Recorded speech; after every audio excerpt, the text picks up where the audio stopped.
The BS Report is a free-flowing conversation that occasionally touches on mature subjects. First of all, This is the BS Report with Bill Simmons. it might be cool, I don't know. And if it's not, I don't care. The BS Report with Bill Simmons. Bill Simmons works for ESPN. He's also named the sports guy, and he writes a comical sports column. He must be a popular dude. The BS Report. It's got a real dirty sound, like a rusty steak knife cutting through a well-aged steak. Now. Here's Bill Simmons. Welcome to the BS Report. Sunny day here in Southern California on the Subway Fresh Tech Hotline. NBA Commissioner David Stern, what's happening? How you doing? You're out there in sunny L.A. I know, and you're going to be here in a couple days. We have the All-Star game in a sunny location. Busy schedule. It's going to be a great All-Star week. Now, you had the All-Star game here, I think, 7 years ago. What made you come back so soon? Because it's a great venue. It's a terrific working relationship among the Clippers and the Lakers and AEG, which has further built out LA Live, and all of our guests had a great time. So when they reapplied, we plugged them in. I love LA Live. I'm drinking the LA Live Kool-Aid. Plus, you have the league's hottest young star playing in the same building as your two-time defending world champion. That's pretty good. Well, I think it's fun to be able to see the Clippers being an attraction on the road because of Blake Griffin. I think it's it's long in coming, but I think it's a harbinger of good things to come. Have you caught him in person yet? I have. Yes, I caught him in person. Okay, good. And he's extraordinary. Yeah, and a good thing for your league. Nice guy, good values, says all the right things, plays hard. All of our players do that, Bill. You know that. I don't know if all of them. I think most some of them. Of the 450, they're over. Let's say well over 400. So he joins a good crowd of people. I have not talked to you since the decision happened last July. It was one of the rare times that the league had no control over what a superstar was doing to his own brand. We have very little control. Well, but you have some say, you have a little bit of influence. You give some guidance from time to time, correct? What guidance have I given to you? What guidance have you given to me? I'm not one of your players. No, but you're certainly, you work with a very important partner of ours. Yeah, that's true. And this was as much about that partner as it was about the player. So it sounds like you weren't pleased with how the partner performed. I wasn't pleased that LeBron, in effect, got the short end of the stick. And why do you think he got the short end? Even if he carved the stick himself, it always makes me unhappy because I think he's a good young man, and I didn't appreciate all of the uproar negative about him. I don't think he was deserving of it. Well, when you say uproar, do you mean uproar that came from ESPN or the blogosphere? No, I would say I spoke about it in July. I would just say that he, if he had it to do over again, I think he would have alerted Cleveland a little earlier. Right. And once he did that, the rest was, it wasn't the production and execution of the decision was not something that is going to be a model for future shows, I'm sure. So when you look at where he is in the big picture right now, do you feel, you've been around this league long enough to see guys who have had some ebb and flow with what their brand is, what their talents are. Do you see him ever getting back to where he was? Oh, absolutely. Absolutely. He's half of the booing is it's because the team is so good and everyone wants to see the Heat lose. The other half is for reasons that people can't even figure out, but it feels good to, use their lungs. And to the extent that he continues to play at the pace he's playing at, he's going to win everybody over. Can you remember a time that you've had more must-see attraction teams in the league at the same time? Because, I've had Clipper season tickets now. This is, I think, the seventh year. It's interesting. We have I probably say we do, but I just now feel that we have a lot of teams who are really interesting for different reasons. Right. I get a big kick out of the Spurs. They're changing, the way they're playing. They're rationing the minutes a little bit better. have guys contributing that have no ACLs. Right. I mean, to me, that's like, isn't that interesting? And to see Chicago get healthy, and to see Derrick Rose blooming and Boozer back and Noah getting ready to play, and it's just different. I mean, yes, you can talk about the Heat and the Celtics and the Lakers, but they're what off of yesterday's game, maybe the Magic trade is going to have a big impact on them. We'll see. So there's a reason to be an NBA fan, and if you are a fan, there are lots of teams you want to see. I left out Oklahoma City, yes, New Orleans. I mean, we don't even do justice to the teams, and I think Atlanta's been up and down. And we're going to have some really interesting. Everyone, to me, I'm a masochist. I love looking at the bottom of the East and trying to figure out who's going to be there, right, amongst the top 8. Your big one of your big things that you tried to do last decade was change how the guys that came into the league, how they acted on and off the court, and part of that was changing the age qualification for when they could come in, but the rookie salary scale, I think, was a big thing, better drug testing, all that stuff. You look at the guys who came in the 90s, maybe didn't reach their potential. Now we're seeing almost all of these guys reach their potential. How much of that just has to do with the culture changing, and how much of that has to do with the specific things that the league has done to try to make it easier for them? The honest answer is I don't know. All right. I'd like to think that when I hear Kevin Durant say that if he came in right out of high school, he would have spent all of his time playing video games, and that he thinks a year in college was good for him, or a year of growth, I'd like to think that does a little something for the guys. I'd also think there's been, as we've gotten these players and they've come through, unrelated to us, they seem to have a better appreciation for what the game may offer to them, and I think they also more fully understand that they got to give something back.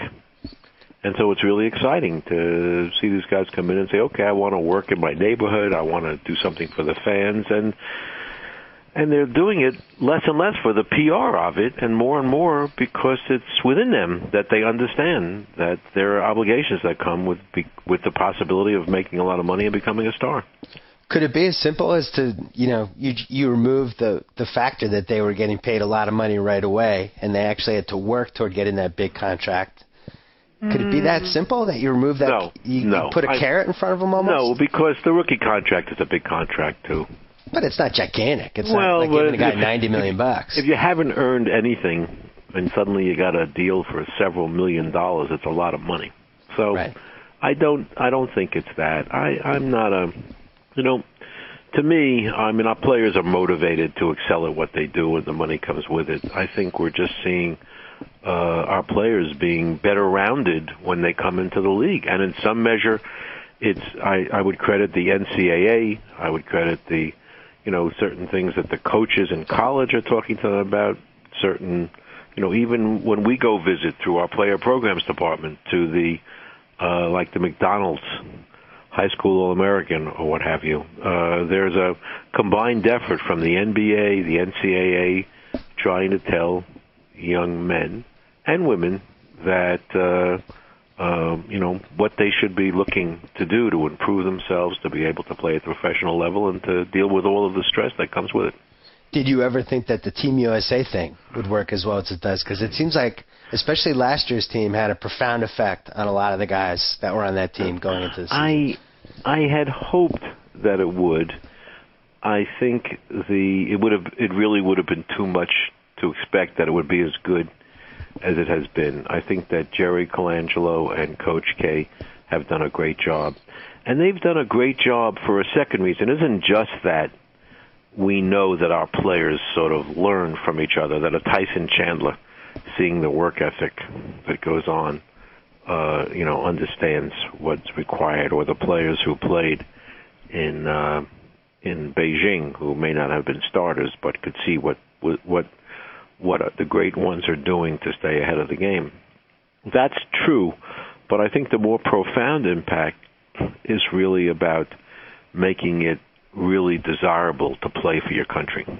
Yeah. And it's not an accident that USA Basketball is winning titles in the various age brackets, because it's pretty good to represent your country now, just like those pros do. And I think that makes people feel better about our sport, makes our players feel better about themselves, and makes them better contributors both to their teams and the cities and their communities. Let's say you made a deal with the players heading into the CBA negotiation. Great, I'll take it. What deal would you like to make? Well, here's the deal. It'll be a preliminary deal.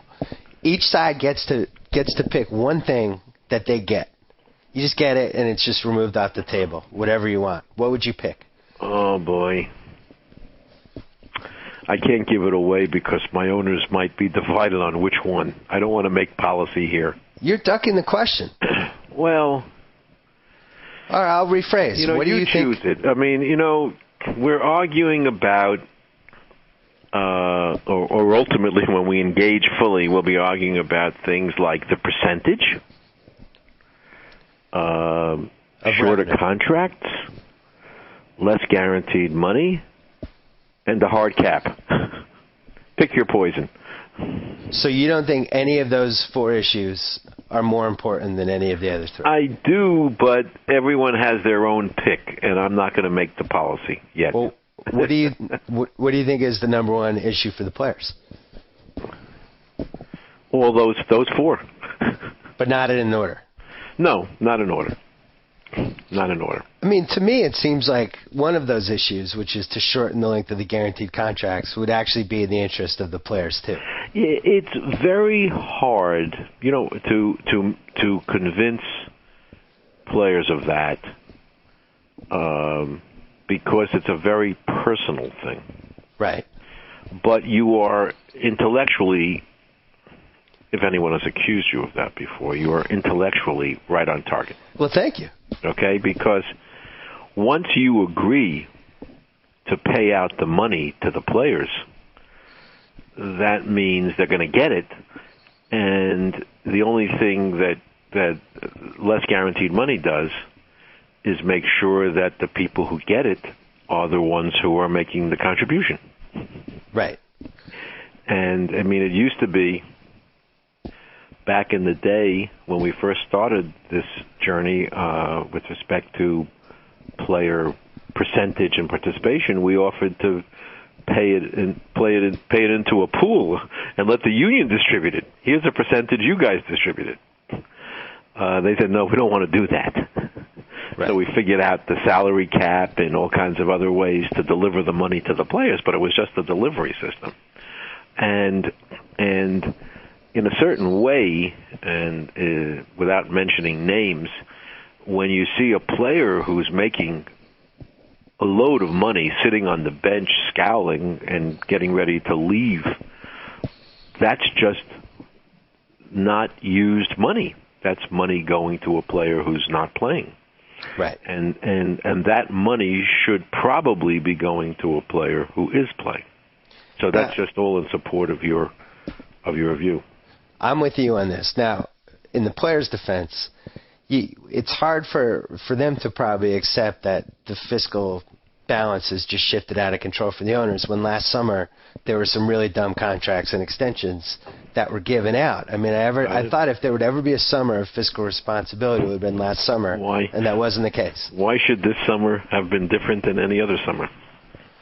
Why? Because you just spent the last year before last summer telling us that the dollars just weren't working anymore. I spent the last year telling you that overall the league was losing money.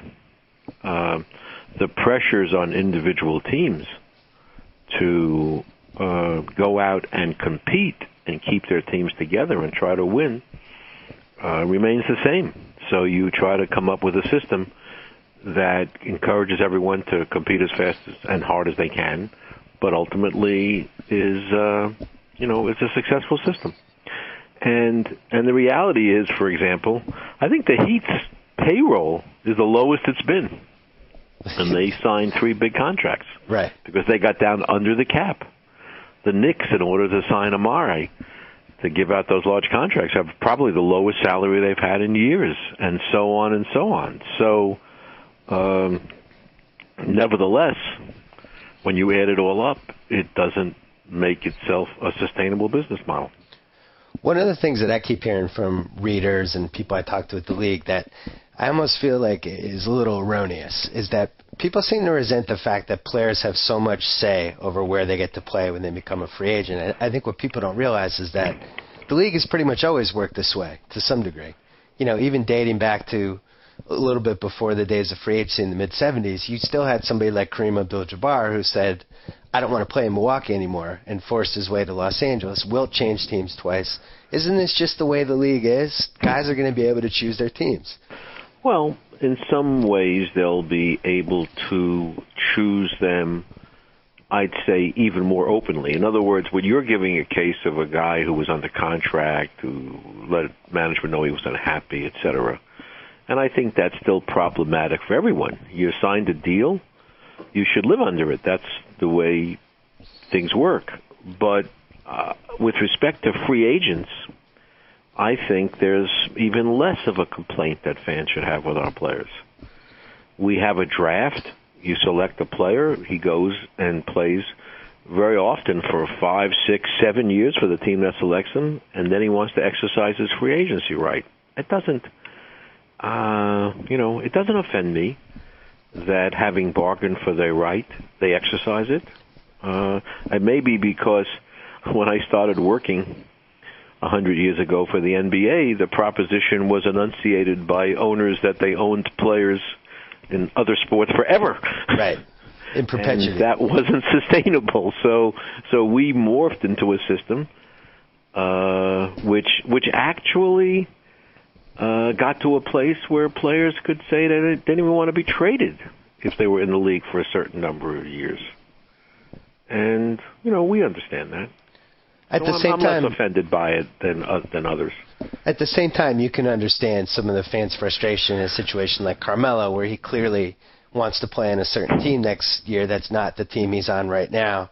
And he's said all the right things. He's played hard. And yet you still know what he's thinking.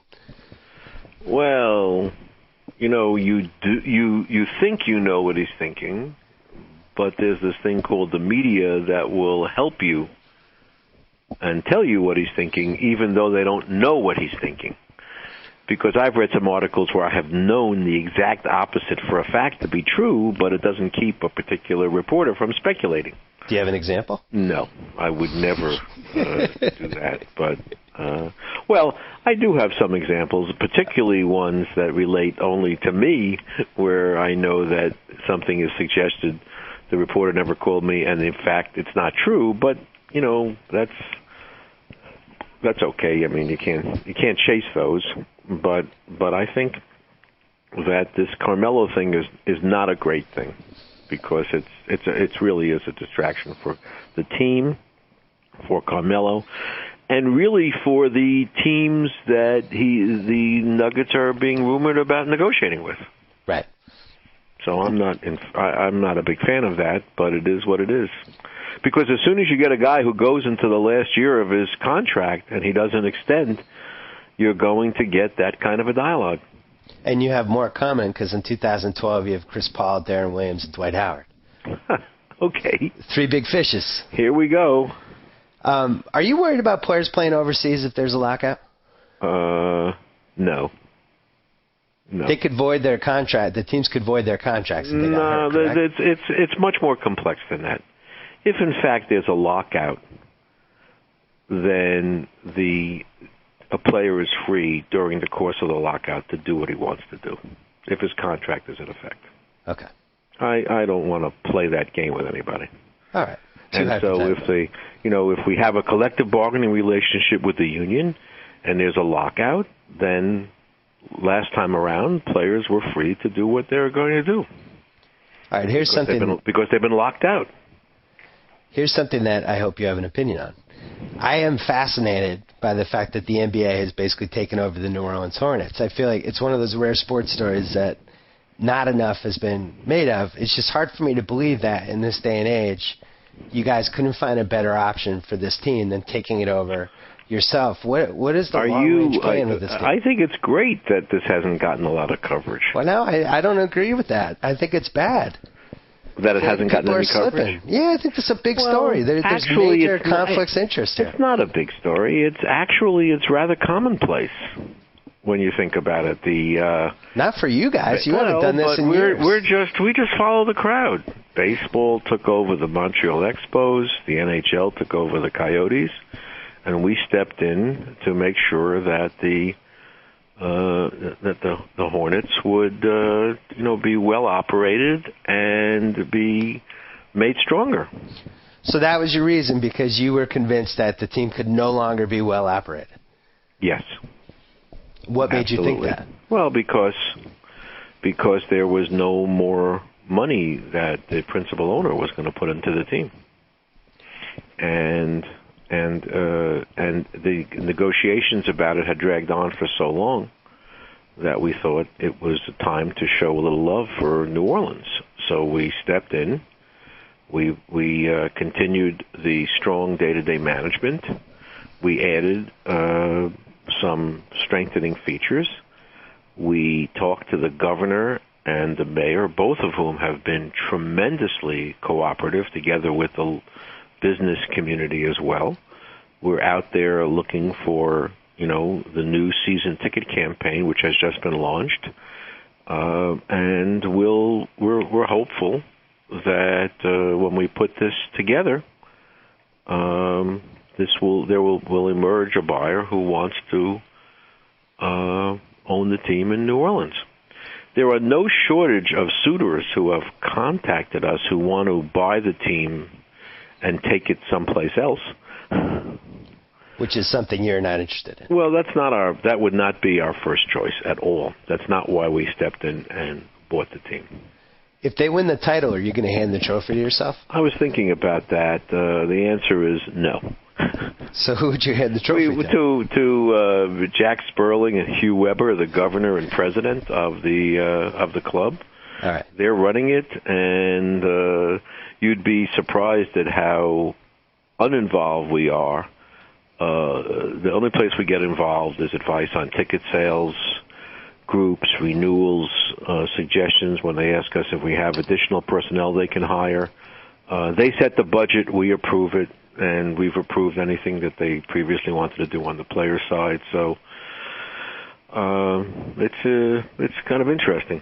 So you didn't feel like you had an owner that was going to buy the team with good intentions, and that's why you stepped in. But we knew that at anything that was the value of the team, there was no one yet willing to step up. The uncertainty about the marketplace was really badly affecting the value of the franchise. And we thought that the franchise was being demonstrably undervalued, so we stepped in. And we'll see. Maybe we're wrong, but I think we're right, and we're comfortable with the decision. And it was, the owners endorsed it in a very robust fashion. All right. Well, I love conspiracy theories. Go ahead. What's coming next? Well, I'm a pessimist. You've mentioned contraction before. Right. I just look at this. Now you're controlling one of the 30 teams. It would seem like if this labor negotiation got particularly testy, the card of, hey, look, if you don't believe us about contraction, watch this. You contract the Hornets. That could be a pretty powerful card. Am I wrong? Well, I guess all I would say to that is that wouldn't be a conspiracy. I know that there are some owners who might share that view. Uh-oh. But anything that we do gets done by a majority of the owners. All you're stating is a potential third option. But right now, we are steaming full speed ahead with every single possible way to make that team successful in New Orleans. And right. I think we're going to succeed. So we're going to make it unattractive to move it or contract it. So when you say there's 29 owners involved, all of those people they basically have a 1/29th stake of that team right now. Is that fair to say? Yes, that's fair to say. Sure. So like Wick Grossback, that team cost him $10 million. Yep. Okay. So by a majority vote, the owners could just say, you know what, I don't want to spend $10 million in this. Let's contract it as a labor ploy. Well, they've spent it already. So it's the gone. way to get It's a their sunk money cost. back is to sell it. Then they don't have anything invested. The one thing I don't get when people always talk about NBA teams moving here or there, like in the NFL, Los Angeles has become this viable option. And people know, like, you know, you got Wasserman and Lewicki building a stadium, and, you know, they could potentially get two teams for all we know. With the NBA, it doesn't really seem like there's a city that just jumps out at you. Do you feel like there's a city that should have an NBA team and doesn't? No. I think there are cities that have expressed interest in an NBA team. I think that maybe or maybe not on my watch when Seattle has plans for a new building. I think it's a very prime city for an NBA franchise. Yeah. We've been visited or contacted by 3 different groups that are putting up a building in Las Vegas. Oh, God. We're going back to Las Vegas? I'm just telling you what people are talking about. Not the way you behave in Las Vegas. We wouldn't take you back, but we might. I never thought you would go back after 2008. I thought that was it. That was just fiction by you and others. Fiction? All of our weekend. fans had a great time in Las Vegas. It's a great city. Anyway, so Seattle, Las Vegas. We've had visits from Anaheim. We've had visits from, believe it or not, Vancouver. Oh, where the Canucks are absolutely doing a spectacular job there. And you said on the last podcast that you had some regrets with how Vancouver went the last go-round. I have regrets about both Vancouver and Seattle. You have regrets about Seattle? You never said that. Oh, yes, I did. What are your regrets? My regrets are that somehow we weren't able to do a better job of getting a building moved along so that we could have kept the team there. How many cities right now that are potential NBA suitors have a building that you would feel good about an NBA team playing in long term? Well, for sure, Kansas City. Oh. Owned by the aforementioned AEG. Yeah. There are pretty decent buildings, very good buildings. There's a brand new building in Pittsburgh. There's a good building in St. Louis. There's a good building in Tampa, St. Pete. What about Anaheim?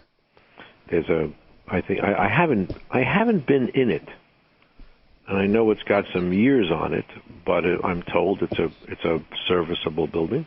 Yeah, I like it. I think it could actually work. I don't know if it would make sense to have it. So there are lots of potential cities, but our goal here is to keep all of our teams where they are.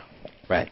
But recognizing that hasn't been a goal that we have successfully achieved in the past. I have to ask you this about, I've been this Clipper season ticket holder now for 7 years, and the owner, Donald Sterling, is somebody that has landed in the headlines for a variety of strange and unseemly things. And most recently, he was heckling his own players from courtside. The fan base, I'm in the stands. The fan base is fed up with him. And yet, the way the league operates is once you have a team, you have the team. And that's it. Like, you can basically do whatever you want within reason, and you get to keep the team. Are you comfortable with that arrangement? I think your qualification within reason, with that phrase, the answer is yes. Okay. I am comfortable. With reason. So what would be... You said within reason. So what would be not within reason? Pretty much if they do whatever they do within reason, they can do. So I don't have any reason that I should be huffing and puffing to do anything but support Donald as an owner. Well, if somebody's belittling his players from his courtside seat, like that crosses the line. He didn't do it if he did it, it was an accident, and even if it was an accident, he won't do it again. Oh, good. Okay. Yeah, because that made me a little uncomfortable. Okay, so that's not happening. If it ever did, I can assure you of that. All right. So my least favorite development of the last 5 years from a game standpoint is that, I think this came out of the Artest melee, basically. I think now we see that anytime things get chippy, the NBA referees overreact on the side of caution. They'd rather call flagrant and be wrong or call technical and be wrong. Well, in fairness, if they call a flagrant, we review it now, so they won't be wrong. Because if something's going to eliminate a guy from the game, we have an instant replay that tells you whether it was right or not. But you have a lot of technicals that get rescinded now. Okay. I mean, I think that in this year particularly, we need to find a balance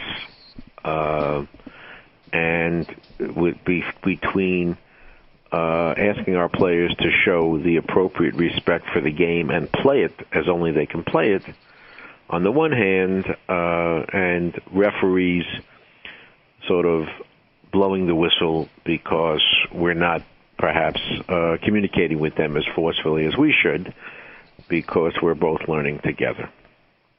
And so there have been more technicals this year, but the numbers are declining, and our players are playing great basketball, and I can't prove it, and I'm not even sure I would argue it, but we're having great ratings across the board. And for me, I think those ratings come because everyone's focusing on how great the basketball is, not how much our players are negotiating with the officials. Because, as you know, the number of times that a call has been changed for all of the time you have been following basketball is probably zero. So then why are you doing that other than to, the coaches love it, the rules.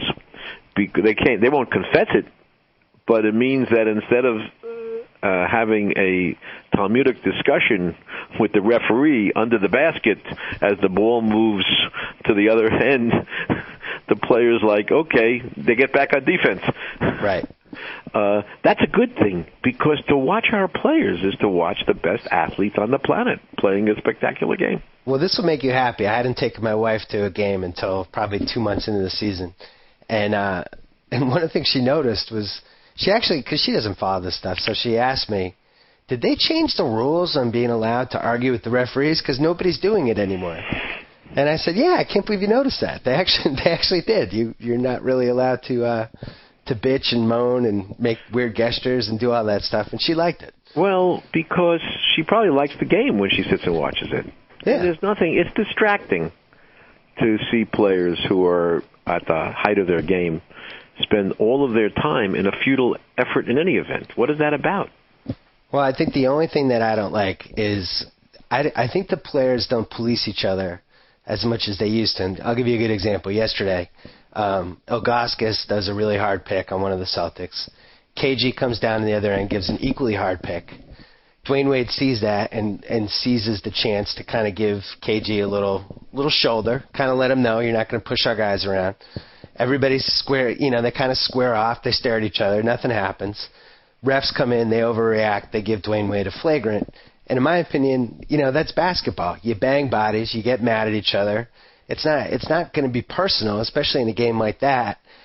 That's when I wonder if we're overreacting. You love those brushback pitches. You hit our guy, hit a home run. I'm going to come by and throw a high, hard, fast one at your chin. Well, I don't feel like that was chin music. I just feel like those are two guys trying to control the physicality of the game within reason.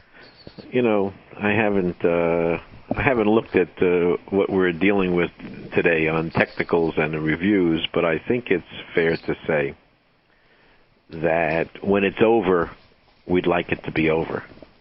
And that's it. And that's it. All right. Because, the one thing where we deal the most strongly, it's sort of like, I guess it was a couple of years back in the Garden when, was it Carmelo? Yeah, yeah. Okay, someone, get up, go against a guy, put your nose in his face, let him know that he's, what you think about his family and what you'll do if he ever does it again, and then go back and play basketball. But if you start following him and you continue it, and you run the risk of it involving the fans and the front row, etc., then you've gone too far. When it's over, it's over. So I was afraid you were going to bring that up, because that's your best counter-argument to my argument, that you have the rare situations when it escalates. The rare situations, but every situation is a potential rare situation unless we deal with it. And so I confess, throw a punch, whether it lands or not, you're gone. Leave the bench, you're gone. Yeah. Continue the fight after it's been stopped, risking further escalation, then you're gone for a long time. Twitter, since in the last 2 years, has become, I would say, a 24-hour open microphone for your players. The results haven't always been great. Don't I know? And then you have this whole cell phone picture thing, which, not to go into the gory details, but you've had some issues with that. Has social media alone made your job more challenging than it's ever been? Actually, it's made it more interesting. Interesting, okay. Yeah, because if you went and did the numbers, you would see that the NBA and its players on Facebook have like 52 million likes. Wow. And on Twitter, NBA and its players probably have 30 million followers. And if you go to YouTube, we probably have 400 million views. And that is so overwhelmingly positive. I call it the digital water cooler. Yeah. Or the digital grapevine. Take your choice. And yes, our players have to be educated to the fact, and I did have a conversation or a communication with a player, shall we say, that don't tell me that you're a good person and your parents brought you up well and all of that, and then you went and said something that's the same as saying it in front of a camera, a TV camera, and that always stops them. Right. Okay? And so it's taken a little while for people to understand that that's what's going on here. You're not engaging in a private communication. It's a public communication. And so, we have to do what we have to do, but that's really just an extension of what our players have done in the past. They're just doing it, they just think less about it, and it gets them in some trouble. That's all.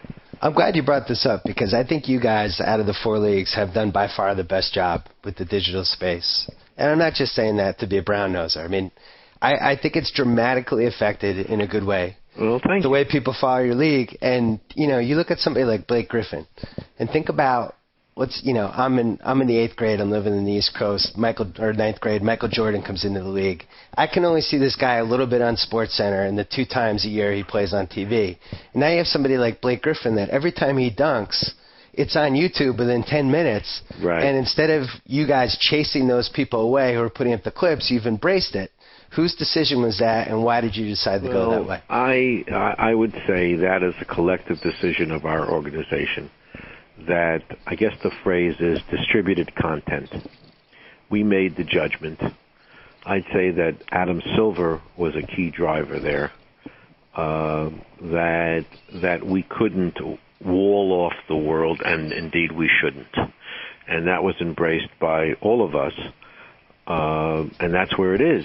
And it's also inconsistent with our general outreach to our fans. If you're a fan now, any place in the world, well, not any place, but most places, if you want to get NBA League Pass broadband and watch 1,000 games on your PC, go ahead.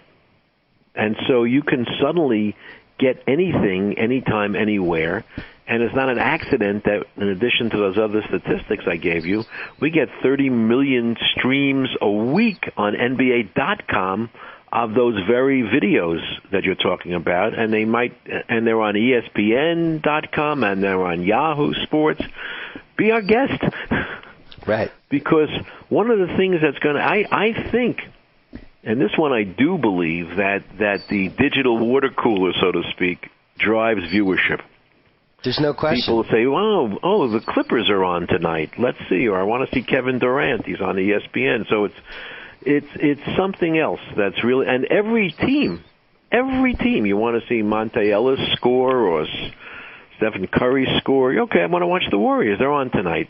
So you begin to see this, this wonderful conversation that's going on in more ways than I can possibly imagine, or any of us could have imagined, when we began talking about the potential of social media. It's great. And I guess your fear coming into this would have been that maybe it would hurt the TV ratings, but it seems like it's helped in every actually, respect. Early on, we decided that it was going to be good for us, and we were going all in. Excuse me, I guess in addition to the NBA.com stream media, we launched, NBA TV. We now have almost 55 million homes.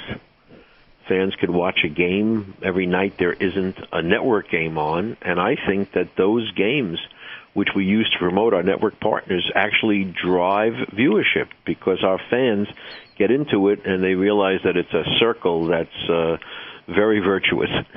Right. I think it's been great, and now I think the last piece, the cherry in the ice cream sundae, would be your Twitter account, which I can't believe hasn't happened yet. I did it at an All-Star game for a weekend, and then I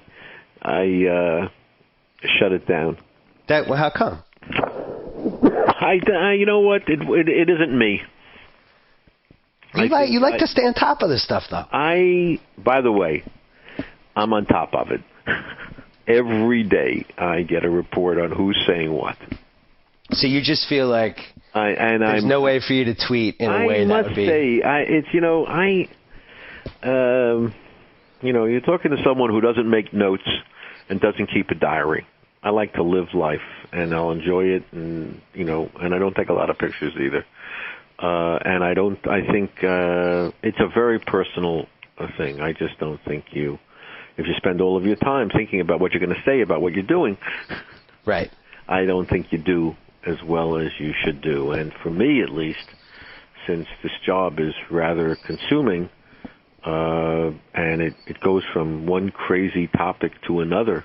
I mean, we could talk about basketball as much as you'd like. We can talk about social media, whatever you want to do. We can talk about social responsibility in our players. That's great. We can talk about events like the All-Star Game. We can talk about, licensing and video games and backboards and basketballs and globalization. And, my God, I have a continuing sense that the agenda is so large that I'm never going to get through it. And to stop to tweet about each one, I think, makes me less effective. I think that's a fair point, and I don't think I'm ever going to tweet again. You just talked me out of it. Yeah, but you do it for a living. That's different. Okay, I know that. The one thing that does worry me, though, is that it's so much more fun to stay at home. And we talked about this a little last year. I think it's more pronounced this year. So much more fun to stay at home and watch all these games and see the stuff that Twitter and YouTube and just stuff that as it evolves, that it really makes me wonder why people are going to want to go to a basketball game in 5 years if they don't have good seats. And by the way, I'm definitely not going to give you my pseudonym for all these things that I really do sometimes. Okay, don't. I'll blow it. I'll end up telling people. Okay, so I'm not going to do it. So I don't want to lie to you completely. I peek sometimes. Right. It's an interesting thought. But in a funny kind of a way, I used to think that season tickets were like going to be over. I said to our owners, okay, what we have to do now is focus more. It was about 6, 7, 8 years ago. More day of game groups and mini plans. So you'd have, instead of selling one season ticket, you'd sell 4 10-game plans or something like that. But lo and behold, season tickets made a comeback. And so why did they make a comeback? I'd say 2 reasons. One, our arenas got to be more interesting places to be. And number 2, the secondary ticket market gave people the opportunity to, shall we say, trade their tickets. so that if they really didn't want to go to 41 games, they could do something less. Oh, so you think that was a good thing ultimately? You know, it's funny. We originally, in assessing the fears on both sides of it, the fear was if I can buy whatever I want on the secondary market, why should I buy a season ticket?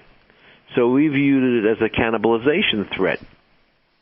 But there's another side to that, which is if I can get rid of everything I don't want, Yep. why shouldn't I? I don't know exactly what's right with that, but it's just interesting. And so season tickets, attendance is up this year. It's going to, something, pushing 1%. And so, our teams are working harder and harder to make the in-arena experience more interesting. But I accept your point. If you go from standard def to high def, and then you go from high def to 3D, and you go from standard sound to Dolby surround sound, and you go to multiple screens, so you can have your NBA game companion together with your chat session, together with your YouTube viewing, together with you name it, your house becomes, central headquarters. Yeah. And I understand the issue. But you just described why I don't think 3D television is going to work.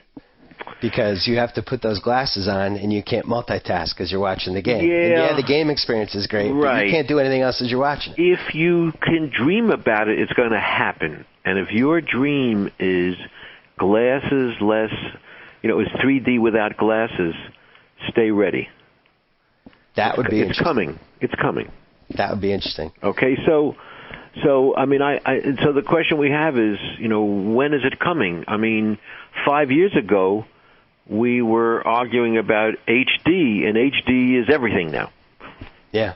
And now, ESPN is going to do 17 NBA games in 3D. So, but no one has television sets to go with that. Right. But you can bet that the set manufacturers will lower their price, have more comfortable glasses, and ultimately go to sets that don't have glasses, and we'll be dealing with what's after that. When does your contract end? It ends every year. Year to year? Yes. Really? It has been for more time than you can imagine. Year to year? Yeah, every year you and the league decide whether you're coming back? Nope. Every year it just keeps going until either one of us decides that I won't come back. And you've always felt like you were 100% welcome back? Oh, yes. If the tea leaves started to change, how would you know? Oh, I would know. You would know for the meetings? Would people getting crusty at you? Oh, no. If they don't get crusty, that's when I would know. Okay? I don't. You're too young, but I call myself the Walter Alston of commissioners. I know who Walter Alston is. Very good. He was there forever. He was there forever. I think he had 19 one-year contracts. You can Google it and see if I'm right. Because, the best case that I keep hearing for why there won't be a lockout is because people feel like at some point fairly soon you're going to want to move on because this is a 24-hour day job, and at some point you're not going to want to do it anymore. And therefore, why would a lockout be the last chapter of your legacy? Oh, that's just that doesn't do it. That what doesn't do it? I always do what's best for the client, in this case the NBA, not what's best for me. Yeah, but at the same time, that's not a great last thing to happen on your watch. Hey, like Rashid says, he played hard. That's it. That's all I want. That's it, and you're out. Are you worried at all? I couldn't help but notice the O.J. Mayo suspension the other day. The NBA has escaped the PED clutches pretty much entirely. You have good testing in place. I think Rashard Lewis and O.J. Mayo are the two big people that have gotten caught. Are you totally convinced your league's clean, or are there voids that you feel like you're missing? I think that we can add a test or two just to be on the safe side beyond what we have, but that's for a negotiation with the players. Other than that, I think what we're doing is great. I think that we demonstrate to our fans when things are quiet, you'll hear we suspended someone because they did something they shouldn't have done. And that lets everyone know we're there and we're testing and we're acting upon the test, no matter who it is that tests that way. And I think that's helpful for our fans and for our players. Well, from the research that I'm sure you've done, it doesn't seem like steroids would help that much with basketball. You know, it would be easy for me to say that, and I hope it's true, but I'm not sure anymore. Uh-oh. No, I just don't. I don't know. I mean, I believe that. I don't believe they help speed, but you know, or the kind of things that our players do. I just, you know, and I'm pretty sure, you know, that we don't have a problem. I go to sleep at night not worrying about that because I think we've got it completely covered. But you know. But you always worry. Because I wrote a big thing about the extended primes of some of your veterans from the Steve Nash Kobe class and never even mentioned PEDs. No, Because, well, I just don't think it applies. Yeah, I think the reasons they're succeeding are legitimate reasons. Oh, boy, they are working themselves out to exquisite form. And dieting. Yep.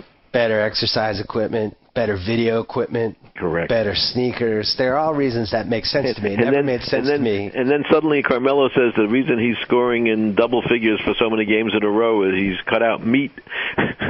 Unbelievable. You know, I'm gonna tweet him and ask him to send me his diet. Well, think about Harry Gallatin. How if he had the sneakers that they have now, he might still be playing. Oh, Harry the Horse would still be playing without question. He'd probably lead the league in rebounding. He'd still be posted up. Yep. All right, Commissioner. Thank you for your time. It sounds like you're cautiously optimistic about this labor thing. Am I reading that wrong? You know, you're reading it wrong, but it's not that I'm either optimistic or pessimistic. What I am is determined to knock as many heads together, including my own, and work as hard as possible between now and probably June 30th to see whether we can't make a deal. And when is that's where it is. You think June 30th it could go till 11:30 p.m. that night, potentially? Or even midnight. That's when the old deal ends. I mean, you realize how bad this would be for out of all seasons for there to be a lockout after this one when the league is in the best shape talent-wise that it's been in 30 years. You got it. But okay. But that said, the numbers are not lying, and we need a better revenue sharing system. And if you're just going to share losses, it's not a good thing. You need some revenue. We need a system where all of our teams have the opportunity to compete and to make a few dollars. That's not a bad desire for collective bargaining for a sports league. And it's great for our fans. All right, David Stern, this is your, I should just know this off the top of my head, 28th All-Star Weekend? I guess that's right. Maybe I 83. I rush in. We lost Philadelphia. What do you mean? In the last lockout. Oh, you're right. Okay, but to make it better, I go back to '76 when we played it in Philadelphia. Right. And Bill but I mean, Bill leading Cosby the charge. With the talent. Yes, leading the charge since Feb 1, '84. All right, beautiful. Well, we'll see you this weekend. I'll Thanks see you for in your LA. time. We Thank you. It. Okay. So I get to sign off. Whoa! Thank you for downloading the BS Report with Bill Simmons. Too much fun. Check out more podcasts at the iTunes Music Store or at PodCenter at ESPNRadio.com. Peace out.